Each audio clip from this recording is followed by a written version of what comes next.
Hello and welcome to Exploited Crimes and Technology. My name is Opal Singleton. I'm the host of your show, and we come to you every Saturday afternoon at 3 o'clock right here on AM 590, The Answer. Well, I just came back from vacation, and my brain is really scrambled. Good luck to you guys. Actually, I want to talk today about why brains are especially vulnerable, especially young brains, to social media. And that gives me a takeoff on fantasy relationships. So that's what we're going to talk about today. But I wanted to share with you a little bit. I don't get too much time off, and it's really intense in the work that I do and pretty demanding. And my husband said, we're going to Cancun and you need to shut that computer off and have a life. And so off we went. And he took me to an all-inclusive place, and people come from all over the world there. It's a small place, only maybe 300, 400 people.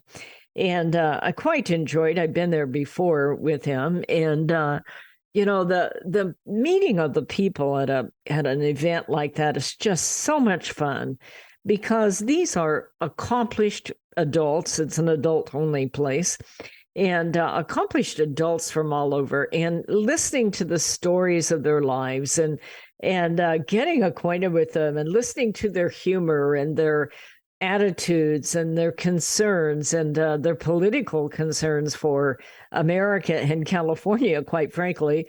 As soon as you tell them you're from California, they start looking at you like you have four eyes. They want to know how we survive it. And so apparently the reputation from around the world there is really interesting. I met a guy who was a heart surgeon he was from Croatia. And he met a nurse in an elevator that was from Serbia. And they're married, and they're a delightful couple. And nobody can believe that a Croatian would marry a Serbian, but they just get along terrific. And we met some people that were farmers, and they were telling us that these are very large farmers, not just having a couple of cows, But they were telling me that all their equipment now is ran by robots and doesn't have anybody on the tractor, kind of thing. But in the meantime, they are telling me that she was home when the tornado tore down their house, and they showed us photos of it. And you say to yourself, what that must be like to be in your 70s and have everything torn away from you. I thought about that because of what's going on in Mississippi and Tennessee, and with all the political stuff going on, almost nobody's even talking about it. Maybe the Weather Channel, who knows? But, to suddenly have a cloud come out of the sky and take away everything you own is just going to be devastating, especially if you're alone. And in her case, she was like early 70s. And it just took away all their collectibles and all the pictures of their grandkids and kids, and their life in a split second was taken away, except for their lives. And they're still alive and rebuilding. But you say to yourself, that's just not fair.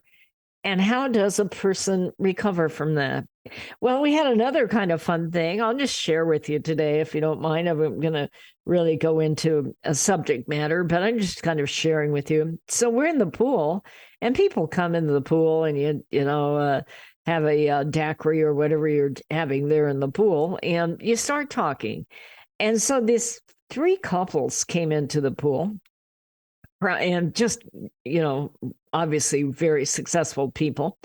And so we started talking, and we said, where are you from? And we said, well, we're from Riverside in California. And they said, we're from Riverside, California. And you're saying, you got to be kidding me. Where do you live? Well, we live on this street. We said, we live on that street. And it was fascinating because they live 5 doors down from us, and yet we have never met. And that is so typical of life in California, where you really don't often know all the people on your own block or your own street. Everybody is out living very busy lives. and doing whatever they do. And here we are, literally tens of thousands of miles away from our home, and run into someone who lives 5 doors down. And what a delight to get to meet them. And like that, I hope that it turns into a good friendship.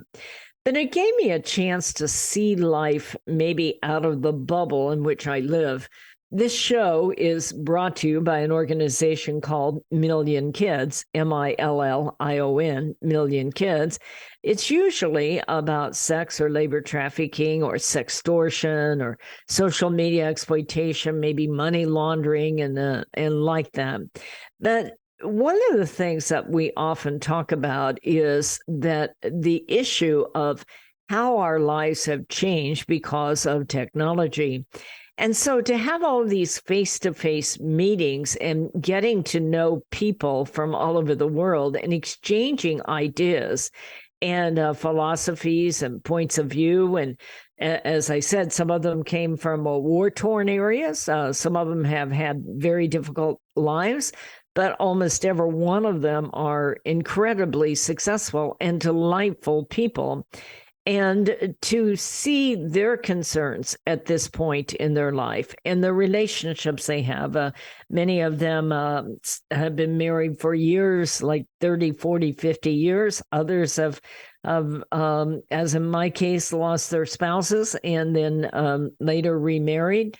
And, and then sometimes they're young people trying to probably use their parents' membership in that particular group, and they want to make something of themselves. And it was a delight to see people who are so responsible, who are goal-oriented, who are obviously successful, but they obviously care about other people. And that is one of the things that really came home to me, is how important it is that we develop friendships and within not just outside people, but friendships within our own families, and that we have those bonds that we bring together. I think that's one of the greatest legacies that we can give to our children, is that legacy of caring deeply about other people, of living your life in such a way that you help others, and that you also set an example for the next generation, that it isn't necessarily about me, but it's really about looking out for each other and finding the good in each other. One of the things that I'm going to talk about today, because it's been on my mind, is we're going to talk about fantasy relationships. Those are relationships that are really, really shallow, and relationships that are really about wanting something you don't have, and most important, being in a relationship where you have all the control. You don't get intimacy if you're in a relationship where you have all the control, because nobody can really get close to you. And on top of it, you're not dealing with reality, because if you have to have all the control, then you're going to find out that it's really a very kind of a hard impact on your life, as you realize that you don't really have a closeness to each other. What you have is a situation where you protect yourself, you control yourself, and you don't allow yourself to be vulnerable to other people. Now, that's a very tricky thing, because you don't want to be vulnerable to people who will hurt you or take advantage of you or use you in some way, or use you in a way that only makes them look good. That isn't a relationship at all. That is one of the things I so enjoyed with the people I met, is that they had arrived at a place of success, not just financially, but in a way of success of having good relationships of people they care about, of taking the time to do extra things to care about people, in not only in their family, but people that are friends of theirs, and that they can risk that kind of thing, risk rejection, risk criticism, but also not make themselves vulnerable to people who are going to exploit them. And that's a skill set that we kind of learn along the way. Some of us learn it much later than others, and some of us learn it in a hard way, where you've trusted the wrong people and put your lives in the hands of somebody who will exploit you. And how do we at some point teach our children in a way so that they don't get exploited, where they can be vulnerable to love and acceptance? They can reach out, especially in a world of social media, but in a way that they're protected so that they don't get themselves in a relationship that's abusive. My name is Opal Singleton, and this show is called Exploited Crimes and Technology. We're up against our first break, so stay with us. We're going to be right back. Are you tired of eating at the same old restaurants? Let me tell you about a fabulous Italian restaurant we found in Riverside, Mamma Mia's Italian Restaurant. Their caprese salad is exquisite with candied balsamic glaze. All of their sauces are special recipes using only the best olive oils. The salads are fresh and healthy. They offer a wonderful array of pastas, including shrimp scampi, capellini, bolognese, and lasagna. They're famous for their gourmet pizza, and you can order online for takeout or have a special date for dining in with family and friends. Mamma Mia's caters special occasions and hosts private events. You have to try it out. Mamma Mia's Italian Restaurant, located at 10971 Magnolia Avenue in Riverside, 1 block north of La Sierra on Magnolia. That's Mamma Mia's in Riverside.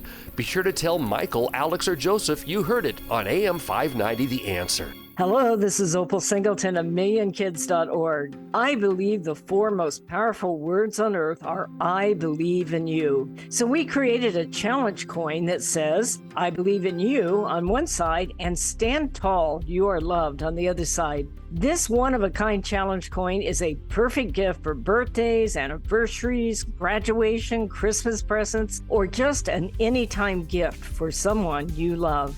What a powerful message for a parent or a grandparent to give to a young person. This 2-inch coin is made of polished gold. It's striking to look at, and it is priceless to hold. It is packaged in a beautiful black velvet gift box. What a great way to leave a legacy of love that will last forever. To purchase this coin, go to millionkids.org/gallery. Each coin is $25. Go to millionkids.org/gallery to purchase and give a legacy of love. Real estate sales in the Inland Empire are really hot. Sellers and buyers recognize that these low interest rates will not last. Sean and Colleen at Caldwell Banker Armstrong Properties in Riverside are proud to sponsor this show. They are the best in the Inland Empire. They're fair, honest, creative, and they care about you and your situation. If you're in the market to buy or sell a home, call Sean and Colleen at 951-529-4066. AM 590, The Answer. Hello and welcome back to Exploited Crimes and Technology. This is Opal Singleton. So I want to talk a little bit today about fantasy relationships. This kind of started for me about looking at why young brains are especially vulnerable on social media. And as many of you know, I deal with sextortion. In fact, we help fund, we're the executive producer of a movie that is out on Amazon and iTunes and all the others called Sextortion, The Hidden Pandemic. And you can get that, by the way, you can learn about that at sextortionfilm.com. And I highly recommend that you and your entire family and grandma and grandpa and everybody see that movie. Not just because we raised the money on it, because we're living at an interesting time in our lives. And a lot of the work that I do is about online crime, whether it's adults or kids. And adults get into online crime and they become online victims of exploitation. And what happens is that it all changes when you go online. And I've written a book. It's an older book now, but it's still a very valid book. It's on Amazon, or you can order it Million Kids. It's called Seduced, the Grooming of America's Teenagers. And, you know, I wrote that book because people thought that sex trafficking victims were people who were just walking down the street and someone came along and kidnapped them. Now, that can happen. It doesn't happen often. It can. But most of the time, what happens, for instance, in sex trafficking, is a young girl goes online, especially if she already has some I don't know if I want to call it deficiencies, but certainly some challenges going on in her emotional life. If she's unsure of herself, maybe if she's her parents have gotten a divorce, or maybe she's been sexually abused in her life, and they will go online and they're looking for that perfect situation to find them valuable, and they develop a fantasy relationship.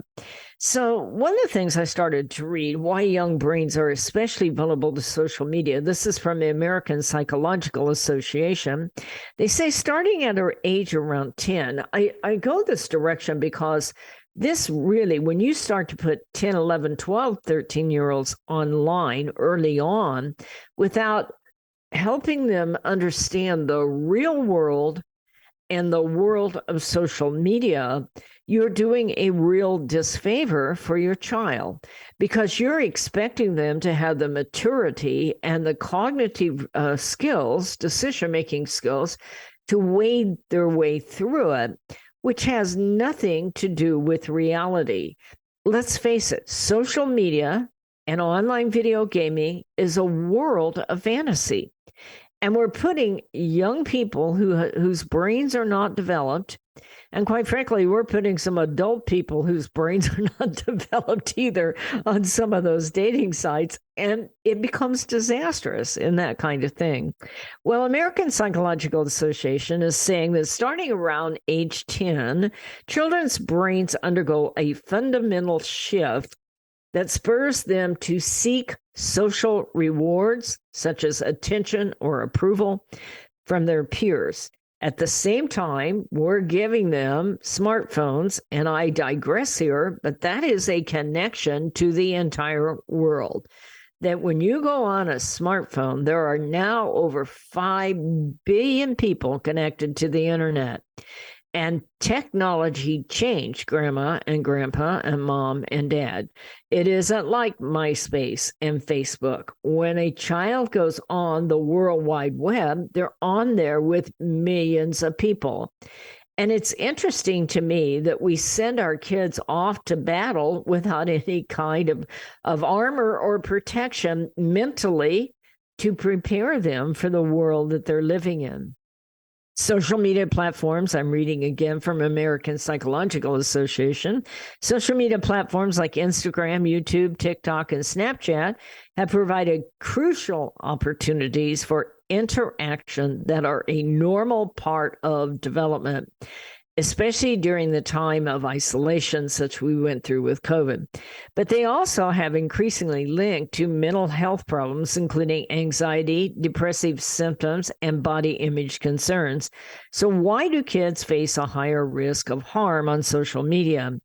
This article goes on to say that between the ages of 10 and 12, the brain makes changes. It's regarding social rewards, like compliments about how your hair looks or laughter from a classmate, starting to feel a lot more satisfying. Receptors for the happy hormones called oxytocin, that is not Oxycontin, by the way, that's oxytocin, and dopamine multiply in a part of the brain called the ventral striatum, making preteens sensitive, extra sensitive to attention and admiration from others. So they go on to say, we know that social media activity is closely tied to that section of the brain. So what is happening is we're doing this, and they're saying, as our children are starting to develop sexually, hormonally, but more important, about their own self-esteem and self-image. You know, being a teenager is always kind of a challenge because, you know, you're kind of walking that fine line of wanting to start to make adult decisions, wanting to be independent, not starting to value their own judgment over a parent, whether it's right, wrong, or indifferent. And let's face it, it's trial and error. You know, I remember as a kid, I'm a blonde, if you don't know that from the photos. Anyway, I would think I was about 11 or 12. Nobody was home. And a friend of mine had bleached her hair. And so I don't, I start to get out the Clorox and I darn near kill myself when it's an 11-year-old judgment on how hair should look. I don't recommend it, folks. It's a disaster. I could hardly breathe. But, what I'm saying is you're going to try things out at that age. And you're going to make some bad decisions. And, part of the growing up process and the parenting process is well, you tried that out and it didn't work, did it? Hopefully, what can we learn from that decision so that next time you make better decisions? And that's how it goes about working. But when you add the factor on there that you're putting a child online while they're trying out bad decisions, can end up absolutely devastating. And we've had some cases right here in the Inland Empire where young people ended up, and they're no different than anybody else, but they made a bad decision and it cost them dearly. They'll go out and meet up with someone, and that person will be a pedophile that molests them or maybe takes them away. We had a case, a couple of cases, one up in Fresno where she was only 12 years old. And he flies out from Virginia and he gets her to sneak out in the middle of the night. And by the time she's in the car and realizes that he's a creep, it's too late. She's a little 12-year-old girl, and he is a convicted pedophile who's running a dark web sex trafficking, child pornography ring. And, he ended up putting her on a flight. Parents didn't even know she was not in her bedroom. Fortunately, somebody intervened at Denver Airport, or they probably never would have found her. That particular guy just died in prison, by the way, at a young age. His name was Nathan Larson. But, here's a girl who simply wanted out of curiosity. And at 12, you have enough curiosity to think that you're an adult, but in fact, her life has changed forever. And the relationship between the parent and the child has changed as that trust bond has been broken. So that is the challenge of doing all this in an age of social media, is that kids go online, they get a fantasy relationship, they do not have the maturity to recognize that who they're talking to isn't anywhere near who they think they're talking to. But when they take it to another level and they actually sneak out, and that happens more than you would ever know. There was a survey, I think it was University of Toledo, Ohio, said that 58% of kids who have sent a naked photo to somebody and they are being blackmailed, 58% will attempt to meet up with that person to get that photo back so that the parents never know that that is happening. And so it's real important, if we're going to arm our kids with social media, that we make sure that we arm them with mature judgment and they understand the world they're living in. And that's not as easy as you might think, which is why I live in the world I live in, as we try to intervene with those kind of damaging cases. My name is Hopeful Singleton. It's millionkids.org. We are coming up against that break, so we're going to ask you to stay with us, and we're going to be right back. Societal Shift, A World Without Borders and a Home Without Walls. This is the most important book you will read this year, especially if you have children or grandchildren. We are living at the most important time in all of history. In 2020, the entire world will be connected by internet, more than 6 billion people coming together. Technology will provide many great advantages for our kids, but a world without borders for our kids is also a world without borders for pimps, predators, pedophiles, cartels, and organized crime. It is a home without walls because 87% of the kids sleep with their phone. It is the greatest societal experiment of all time. Our kids are technology geniuses, and their parents are technophobic. Some are techno-impotent. New apps come with no warnings on how a predator will use them against our kids. Advancing technologies like encrypted messaging, vaporware, artificial intelligence, cryptocurrency, and the dark net will challenge law enforcement, teachers, and parents to keep kids safe. Recent research states that 9,000 kids a day are being blackmailed with a naked photo, and 58% will meet their predator. It is indeed a societal shift, and one in which most parents are unprepared. If you are a parent or grandparent, teacher, counselor, or social worker, please take time to read Societal Shift, Only $18.99 plus $6 shipping. Order today at millionkids.org. That's millionkids, millionkids.org. It'll be the greatest gift you can give your family and yourself. Order Societal Shift today. Million Kids takes checks and credit cards. Opal Singleton, the author, will personally sign the book and send it to you. Again, go to millionkids.org and order Societal Shift today.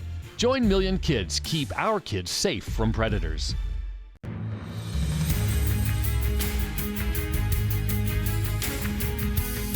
Hello and welcome back to Exploited Crimes and Technology.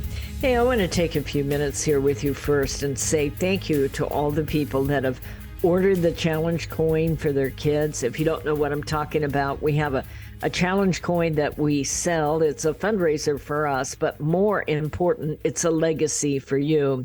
You see, I believe the 4 most important words on earth, whether it's combating trafficking or combating sextortion, or just dealing with real relationships and children.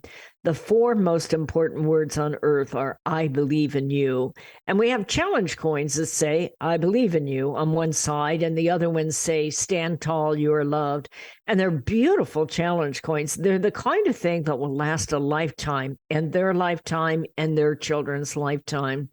And so I always recommend, if you're interested, go to millionkids.org and purchase some of those coins, and I'll send them out to you. If you get them without the gift box, at $20, and if you want the gift box, it's $25. But it's a way for you to give something. What a great graduation present it is. What a great birthday present. It'll be a gift that they will keep long after you're gone. And it's much more meaningful than another gift card, trust me. So you may be interested in that, but I want to thank all of you that support our organization. We deal with real cases. We serve as the Riverside County Anti-Human Trafficking Task Force as a training and outreach coordinator. So we often will coordinate situations where kids are being harassed, or they're being exploited online, or they're tempted to go out and meet up with some of those people and make those connections, or a young person is considering or getting into prostitution. We have all of those kinds of things that we do for intervening. Well, I want to get back to this idea of fantasy, because the social media aspect cannot be overstated about how it's built on fantasy.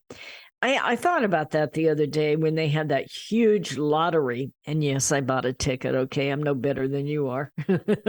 I mean, why not? $1 billion? Are you kidding me? Just think of all the good we could do in the world for $1 billion, but didn't happen. And so on we go.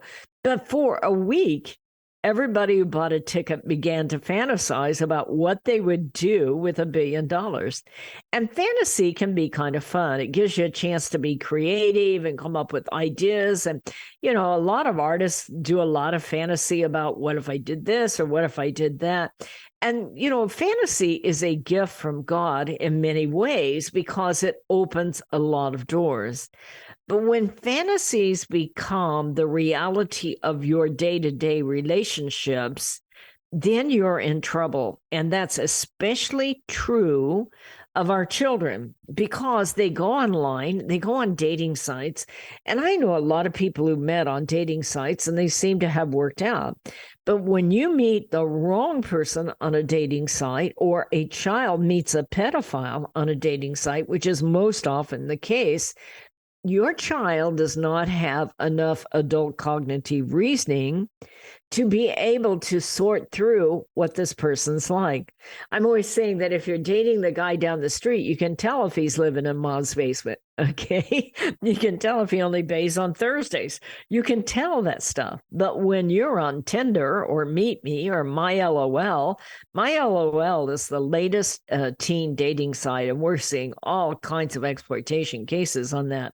If you don't know what that is, you might Google it and look at it and see. So many of these dating sites use geolocation software. So they give you the people that are closest to you. Well, I suppose if you're a 45-year-old divorced person, that might be helpful because you can find somebody in your community. But it is really dangerous if your little 14-year-old girl's on there or your 14-year-old male, because we're having a lot of sextortion cases now with males. They get on, they think it's a 14, 15-year-old girl. A lot of times they're filmed without even realizing that if you're live streaming with someone, that camera works both ways. And it gets absolutely brutal. A lot of times they want more photos, or sometimes they want money. And if they want money, is really brutal. And I hope that I'll just do a side trip right here. If you have a child that's engaged in trying to pay off somebody, please go to law enforcement immediately, because these are usually Nigerian telemarketing companies, or maybe the Ivory Coast or Pakistan or Philippines, and they're brutal. And these kids end up either attempting to take their own life or committing suicide, and they don't know how to stand against them. So I just digress with that. But what I want to share here is, when you're on one of those relationships, they're easy to get into and harder to deal with when you get out of it, because you want what you want.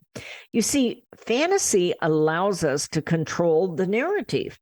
You're not dealing with reality. I've seen way too many divorce or potential divorce cases where guys got online in those pornography sites. And then the next thing you know, that you're signing up for a subscription, and the next thing you know, for a few more bucks, you can peel off and talk to her. And her whole thing there for 5-10 minutes is just to make you happy. And you say to yourself, well, I'm not cheating because, I'm not really being with anybody. But what you are is addicted to her and the feedback, and you make her into something you don't know anything about her, except that she's focused on you. And so the danger of fantasy is it allows you to control the world you want to have, but it doesn't have anything to do with your real world. And in fact, it can destroy your real world if you start allowing that fantasy to be more important than the intimacy within your own relationship. Intimacy takes vulnerability, and it takes trust. And that happens when two people that you can trust are being honest with each other and honest with themselves. And I really want to stress that, in the absence of face-to-face interaction where you can actually know somebody, we fill in the blanks. We fill them in with what we want, what we desire, what our needs are, and we put in traits that may not, if you meet that person, you would say to yourself, what the heck was I thinking? This is worse than what I have.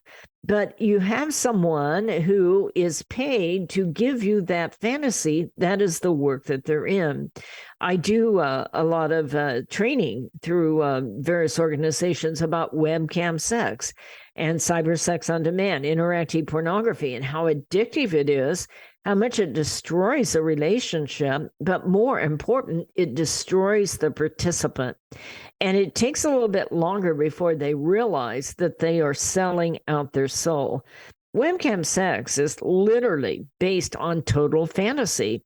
You feel like you're not cheating, but you don't realize how dependent you suddenly become on that, and how it's like sucking you away from the original relationship.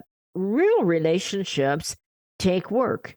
They take reality. Fantasy is like a concept that we carry in our heads, and we have control over it, and we tap it on, we shut it off, we don't, and we're completely comfortable and completely in control. But that is not a relationship. A relationship is trust and give and take back and forth and accepting each other's flaws. When I met my new husband, it was 4 years ago this week that we actually met. And I'm very grateful for a new relationship. I had a tremendous relationship for many, many years, like 44 years. And then he got kidney cancer. And so, but we agreed that at our age, we're not going to change. Okay. So we better find things to laugh about and enjoy the humor of the differences in our life. And I would encourage you to do that throughout your life today.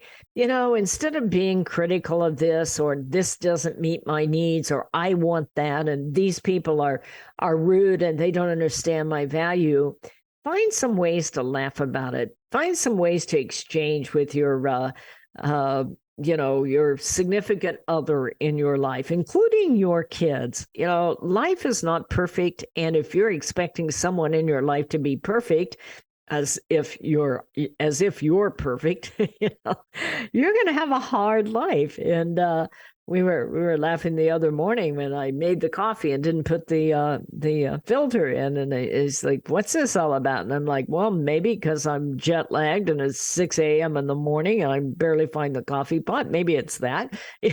So we find ways to laugh at each other's lives and the inconsistency in our lives. And, it takes creativity. It takes being sure of yourself and being confident in your own value and worth, and confident in their value and worth. And it's when two people come together confident like that, that you can achieve true intimacy. Well, I hope this is helpful for you. Who knows? This is Opal Singleton. We're coming up against that break, so stay with us, and we'll be right back. Hello, this is Opal Singleton of Exploited: Crimes and Technology. I want to tell you about a book I wrote called Seduced: The Grooming of America's Teenagers. It's all about how predators access, groom, recruit, and exploit our young people using social media, online gaming, video chat rooms.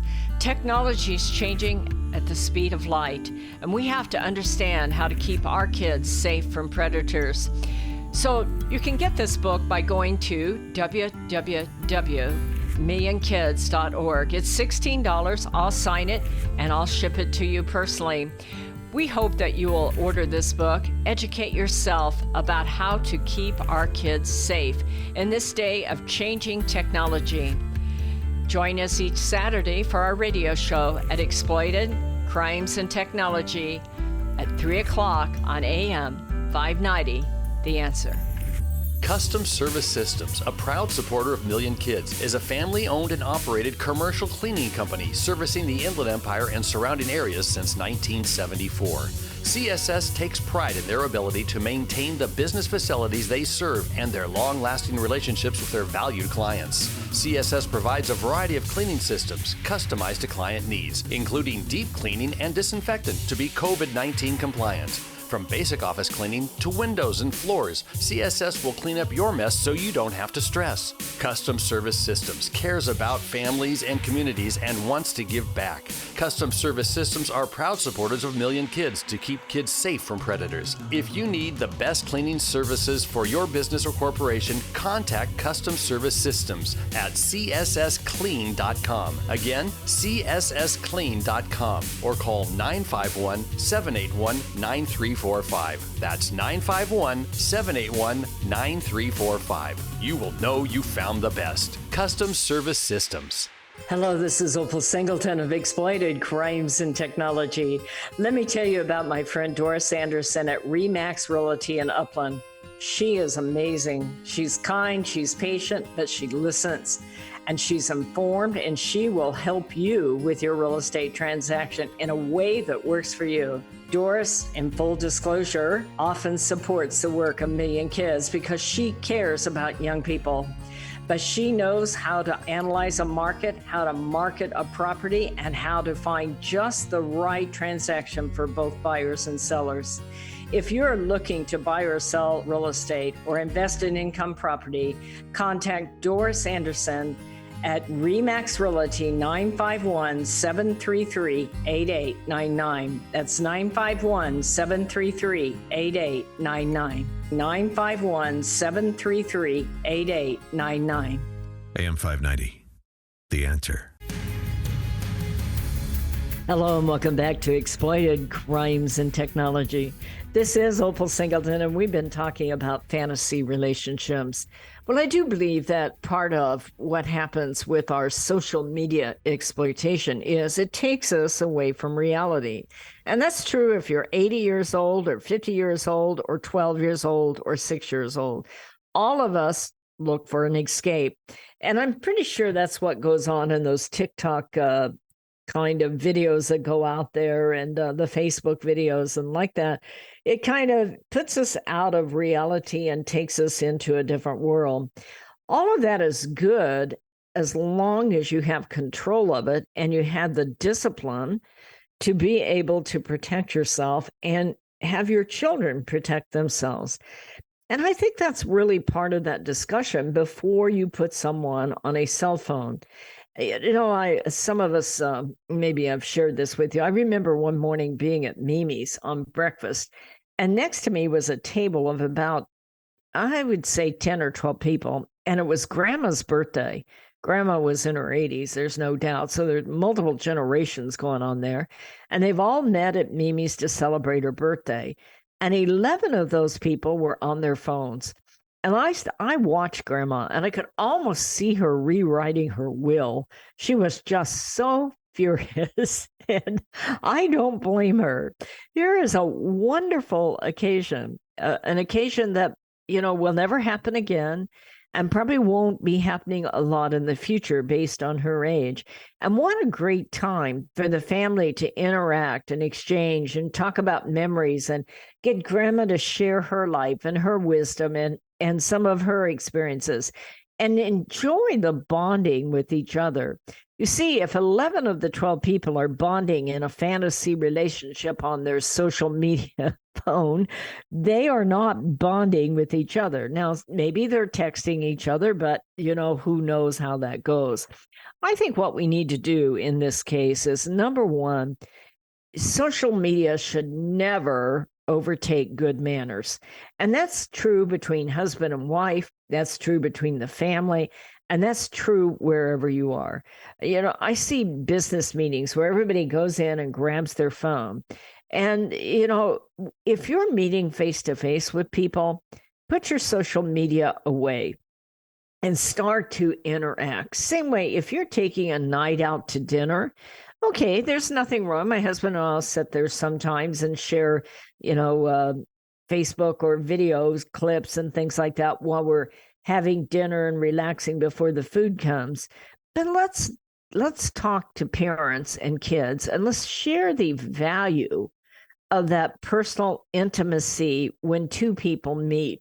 I think that's where I really came in to this conversation. Is it was such a pleasure to be at that resort and meet so many different people and put, if you're in the pool, some people took their phone to the pool, but the rest of the time we got to know other people from around the world and how refreshing that was. And I think one of the things that I came away with, if you will, is a new commitment to getting to know other people, to listening to their stories, to listen to their concerns, to let them have a voice, to hear their ideas. If we go into a conversation thinking all of our ideas are right and all of theirs are wrong, we're not going to learn anything. And more important, we're not going to connect with that other person.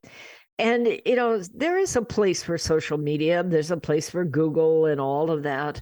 I'm not against technology. I think technology isn't good or bad.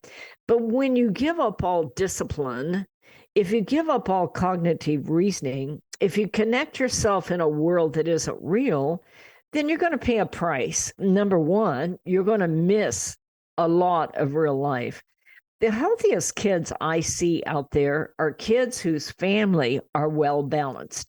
Yeah, they have screen time and they have conversations about screen time. This generation's going to live in a world of technology. But they create family outings. They go to soccer games, and some of them do dirt bike riding, or they go to sports and do that kind of gaming, and or they'll go to the ocean, or they enroll the young person in dance classes, or maybe help them with being part of a band, or going hiking out there, or maybe building something with their own hands, or creating some artwork, and something that will give them a sense of value. And also, it gives them a chance to say, okay, I did this right, and this right, and I messed this one up. Okay, we're not perfect, and to expect that perfection isn't going to work.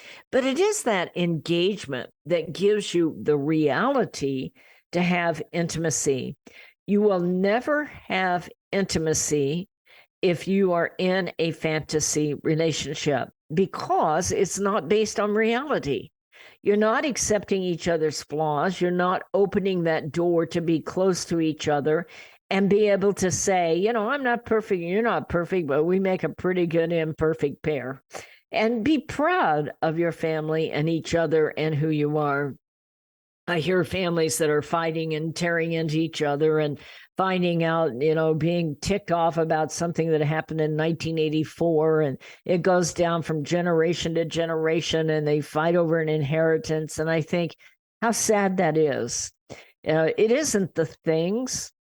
It is that they are forfeiting that tie to someone who could be very precious to them, that could make their lives better if they decided that they weren't so important themselves. If they can put away that part of their lives and open up the door to the what ifs of the world. But it's also those people that deal with reality.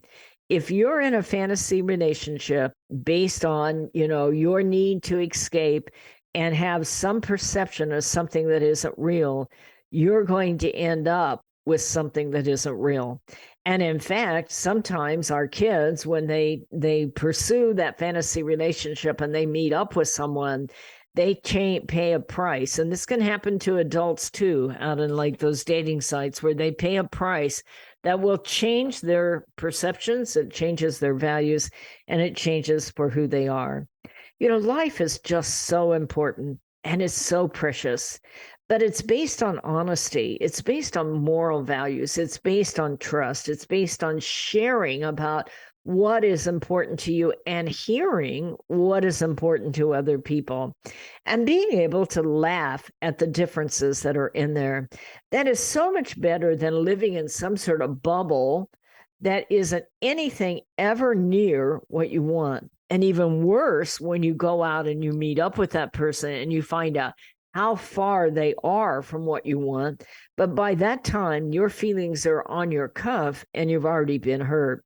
So I hope this show has been helpful to you. It's just some thoughts I wanted to share with you because I had some time off, and it was really good to renew my spirit and get back out there and start again this afternoon, rolling up my sleeves and doing all the training on sexual exploitation and human trafficking and like that. And I have a whole schedule ahead of me. If you want to know more about Million Kids, please go to millionkids.org. millionkids.org. You can order the challenge coins there. By the way, I put a little bit of my artwork on there. One of the things I've started to do is get back to some of my glass work.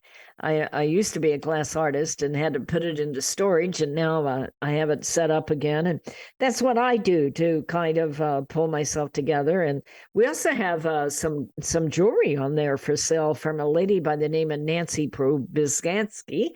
She's an incredible jewelry maker as far as like weaving wire work and that kind of thing. She is a recent widow, and she has donated her inventory to Million Kids to help support our work. So if you want to know more about any of these subjects or how to report something that is happening, you can certainly do that by calling 1-888-373-7888, 1-888 888-373-7888. That is the national hotline if you have a child that's connecting with someone that they may get exploited or getting into sex trafficking. But in the meantime, I appreciate each and every one of you that support our work. We've trained well over 500,000 people. We go out to schools. I'm going to do one again Thursday here in the Inland Empire. We talk to kids, we train teachers, we train school resource officers, we law enforcement, code enforcement. There isn't anybody we don't train. But it's important to do that so that we can find people that are being exploited and help them get the services they need, especially if it's a young person and especially if it involves online social media exploitation. If you're and watch that film, Sextortion, The Hidden Pandemic, I'd really appreciate it. Well, we're coming to the end of the show. Thank you for each and every one of you that listen. Put your arms around your loved ones this week. Let them know how proud you are and that you believe in them. And we will see you next Saturday at 3 o'clock right here on AM 590, The Answer. This message is all about Million Kids, the organization that helps locate missing kids throughout Southern California and educates to keep kids safe from predators. Million Kids educates school administrators, teachers, parents, and teenagers how predators identify a potential victim and the methods they use to recruit innocent kids. BMW of Riverside is a proud supporter of Million Kids. Visit BMW of Riverside at the Adams Street exit off the 91 freeway or click bmwofriverside.com.